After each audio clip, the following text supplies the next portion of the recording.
guys, it's Maddie, your Books with Maddie, and today I'm going to be doing the 2020 Book Superlatives Tag. So this tag was created by Kristen from Kristen's Corner, and I got really excited when I saw this because I had a very similar idea, but the word superlative like eluded me. I was trying to figure out what word meant very specific award for somebody, and the word superlative was just not, for some reason, in my vocabulary that day. I was really excited when I saw that Kristen had done this, and basically, if you don't know what a superlative is, it is like, a lot of times, like, it's from, like, yearbooks, like, for, like, high school. I don't know if my high school actually did superlatives, but it's basically things like class clown, most likely to be a president, most likely to be best dressed, stuff like that. That's, I don't know, that's probably just best dressed, not most likely to be best dressed, or like most likely to get married, most likely to be late, stuff like that. And so Kristen kind of took those superlatives and made them into a tag, and now I'm doing the tag. So these are specifically books from 2020 that I read, so like kind of end of the year, like superlatives, like woo. And obviously I haven't finished all the books I'm gonna read for the year, so I'm gonna do it up to like the ones I read. Like I've read 101 books so far this year, so like I feel like I have a good cross section of what I will have read this year available to me. And so that's what we're doing today. I have all of the answers and the prompts on my laptop, so like always if I'm looking down, it's because I'm looking at my laptop screen. So the first prompt is Class Clown, and that is the funniest book you've read this year. This was actually really hard. I also want to preface this tag by saying I have the worst memory when it comes to books. Like, I read so many books in a really quick pace sometimes that like just like the plot, the characters out of my head, like I don't remember. Sorry if the angle changed. The lighting is being dumb. The lighting this time of year is just the worst. Okay, so like I was saying, terrible memory. The funniest book I read this year. Honestly, this took me a while because I remember there were some books that like really made me laugh this year, and yet their titles just eluded me. I could not remember what books made me laugh. The ones that I could think of that were like the easiest, and I feel like they're kind of cheap answers, but, well, the first one is Blood and Honey. Honestly, like, I know I hated this book, but like, Shelby Moran's writing is like inherently, she creates really funny characters that have a lot of great banter, and so, yeah, this is definitely up there. And then the other one that I was gonna say, and this is the kind of cheating answer, I feel like, but Six of Crows and Crooked Kingdom by Leigh Bardugo have some of my favorite banter scenes, and I reread those this year. So technically they're like rereads, so I don't know if that counts, but like, yeah. That's, I think, my answers. There's definitely more, like a lot of romance books a lot of times like have really good banter and make me laugh. So, you know, that's my answer. Next, the second question is Drama Queen, the most dramatic book you read this year. I took this differently than how I think Kristen intended it. Like, I think she was just talking about, like, generally, like, a lot of action, a lot of dramatic things happened. But, like, okay, I hate dramatic books. Like, when I think of a dramatic book, I think of it negatively. Like, oh my gosh, that was so unnecessarily dramatic. And so that's kind of where I went with this. And I had a lot of answers for this. Oh, shoot, it's in a stack. Oh, okay, I'm gonna put a picture up because this book is stacked and I don't want to take it out of it. It's like on literally the bottom of the stack, so I don't want to take it out. But A Discovery of Witches by Deborah Harkness was one of the most unnecessarily dramatic books I've ever read in my entire life. It was so strange. I know a lot of people like this book, so I don't want to like throw it under the bus in any type of way, but like it was so dramatic for no reason. I just could not follow why everybody was in constant distress. I was like, this is so unrealistic. This is so, and I know some people thrive off of that and love that. I'm not one of those people. I'm very practical. I'm like, this is toxic, get away from it, or this is dangerous, like run away. Like, I am not one of the people who appreciates that kind of drama at all. That was my answer. This book was just ridiculous. Also, wait, okay, so Kristen gave the synopsis in hers. I realized I have not been doing that. Okay, A Discovery of Witches is basically, I'm so bad at giving synopsis. I'm gonna do my best. Basically follows a woman named Diana, and she is at Oxford, I believe, doing some like research for something, her graduate program, I don't know, some PhD, I don't know. But basically she like uncovers this like magical book. Also, she's a witch. She runs into a vampire. They fall in love in like 24 hours. They have to like escape to Paris for some, or France. just for some reason a bunch of people are hunting them. He's overprotective and toxic. That's, you know, pretty much what you need to know about that book. Next, class couple, your favorite book couple you read this year. This is also difficult because I feel like I didn't read a lot of couples, which I feel like is strange, but another book at the bottom of my stack, which I chose for this, is Day and June from Rebel by Marie Lu. So this is like the follow-up book that she just came out with last year, I believe, the follow-up to like the Legend series.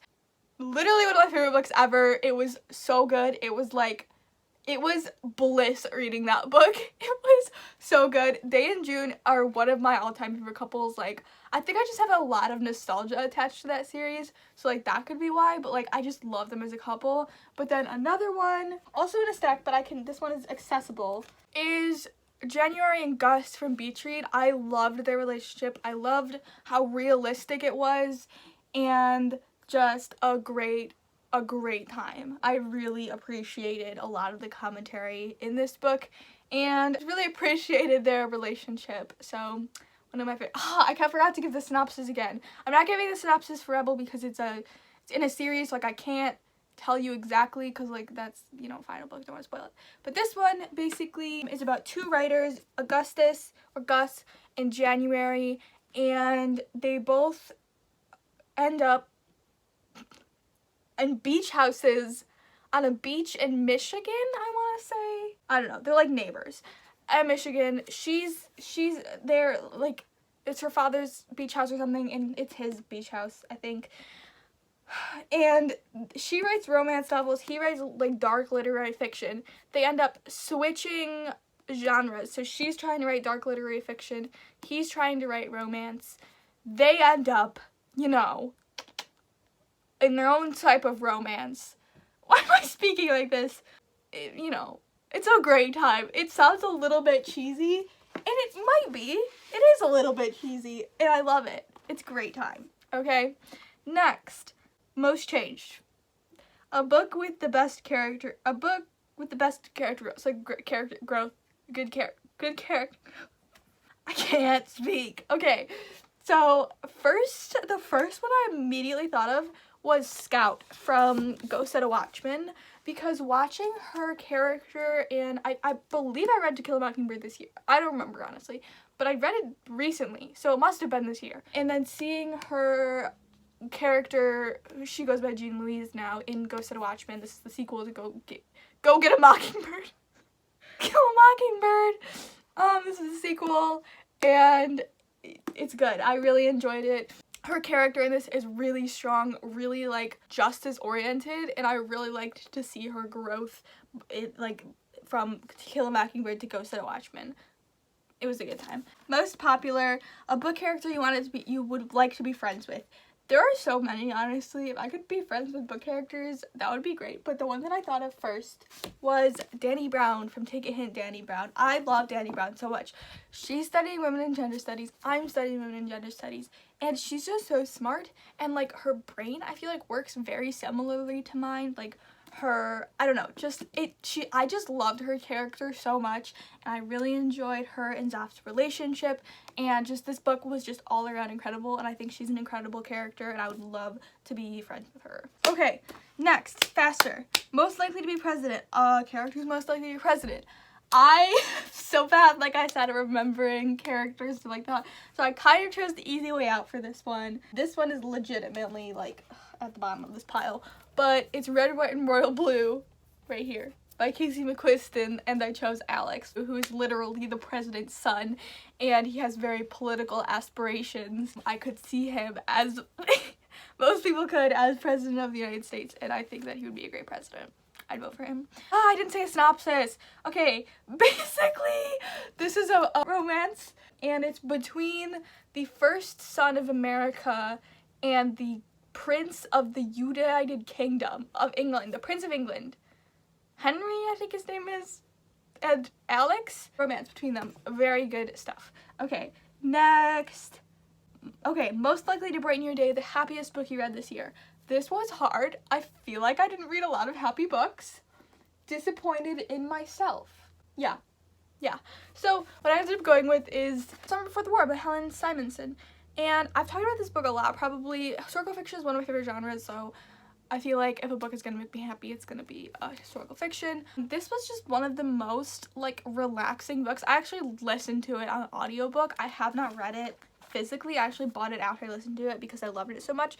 It was just one of the most like, I don't know exactly how to describe it. It was a little bit slower paced, and I feel like that was so peaceful. It just like kind of took you through these characters' lives, and there weren't like tons of twists and turns, stuff like that. It was just very peaceful, made me very happy. The characters were like found family, except some of them were actual family members, but like it was just this beautiful like connection between all these people, and it takes place before the war, World War I. I think it takes place in like 1914 and East Sussex, and it was just really beautiful, and I really enjoyed it, and it just depicted this family's life before the war, the summer before the war, and it was really lovely, and I highly recommend it. Next we have Best Entertainer, the most entertaining book you read this year. Hunting Prince Dracula by Carrie Maniscalco. This book, this series, I mean, never fails to entertain me to the highest degree. I love these characters, I love the plot lines, I love the mystery, I love everything about these books, and my logic behind reading this series, because surprisingly, as much as I love these books, I've only read the first two, and I own the third one, and I've been holding off on getting the fourth one because my plan is to stretch this series out as long as possible, so I'm reading literally one a year because I never want it to end. So I read Stalking Jack the Ripper last year, I read this year, I have Escaping from Houdini that I'm gonna read next year, and I don't know if I'll be able to wait for Capturing the Devil because I'm so highly anticipating that one, but yeah, so we'll see. But I read this early this year, January, February. One of such an entertaining series. I highly recommend it. It follows Audrey Rose Wadsworth and Thomas Cresswell, and they basically are just like solving mysteries about like folklore and legend. So like the first one is Stalking Jack the Ripper, this one is Prince Dracula, the next one is Houdini, the one after that is the devil. So like it has this like dark academia, spooky mystery, Sherlock Holmes vibe, and I'm here for it. It's so freaking good. The most unique book you read this year. This is another one that I always forget about because I read it so early in the year, but it's Daisy Jones and the Six by Taylor Jenkins Reid. Taylor Jenkins Reid is such an incredible author, and I always forget to prioritize her books. I've only read Daisy Jones and the Six and then The Seven Husbands of Evelyn Hugo, but they're both two of my favorite books of all time. Evelyn Hugo is like one of my top probably 5 books that I've ever read out of any year ever. Daisy Jones and the Six did not disappoint. I wouldn't say it was as good, but it was very, very good. What makes it so unique is that it's written in dialogue, like script like this, because it's supposed to be kind of like an audio book. It's like a recording. So like, how do I describe this? Okay, this says it's written as an oral history.